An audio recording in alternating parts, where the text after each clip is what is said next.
The US election is right around the corner, and it's an election that has got most of Hollywood talking. Talking politics is usually a big no-no in show business, but not this election. It seems everybody has their say, whether it's urging people to vote or simply just stating who they prefer. There are countless Hollywood stars endorsing Joe Biden, including Hailey Bieber, J-Lo and partner Alex Rodriguez, and Billie Eilish, to name a few. We've seen Taylor Swift become more publicly political in the past few years, and in an interview with V magazine, she confirmed she is pro-Biden and Harris, stating, "The only way we can begin to make things better is to choose leaders who are willing to face these issues and find ways to work through them. America has a chance to start the healing process it so desperately needs." Dwayne "The Rock" Johnson actually hosted an interview with Joe Biden and Kamala Harris for his endorsement video.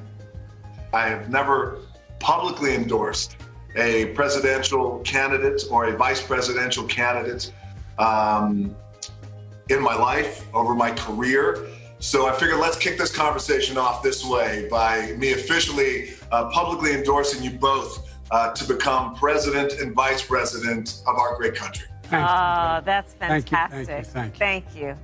We all know that model Chrissy Teigen has been incredibly outspoken in the past about her dislike for the president, so much so that he ended up blocking her on Twitter.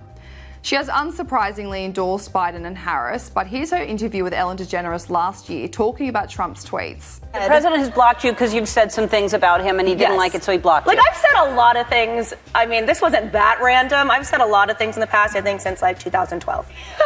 Just went in, he called John a boring musician and his filthy mouth wife, which those two things are true. John is boring. I do have a filthy mouth. Just yesterday, we saw US rapper 50 Cent publicly endorse Trump on Twitter because he didn't want Joe Biden to get in after he saw his proposal for tax hikes. Under Biden's plans, New Yorker 50 Cent would have to pay 62% in taxes because he earns more than $400,000 a year. He tweeted, "What the... Vote for Trump. New York Knicks never win anyway. I don't care. Trump doesn't like black people. 62%, are you out of your mind?" This caused his former Flame comedian Chelsea Handler to respond with, "You used to be my favourite ex-boyfriend."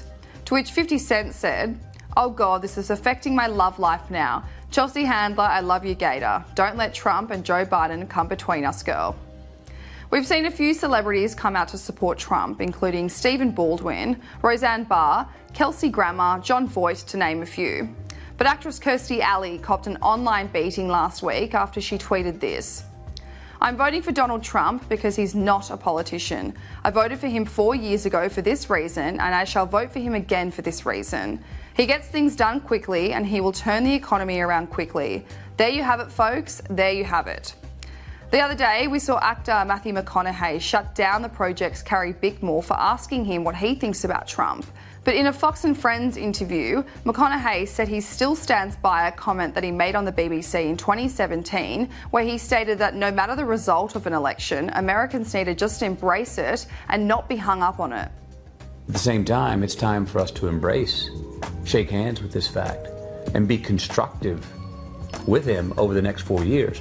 So anyone, even those who most strongly may disagree with his principles or things he's said and done, which is another thing. We'll see what he does compared to what he had said.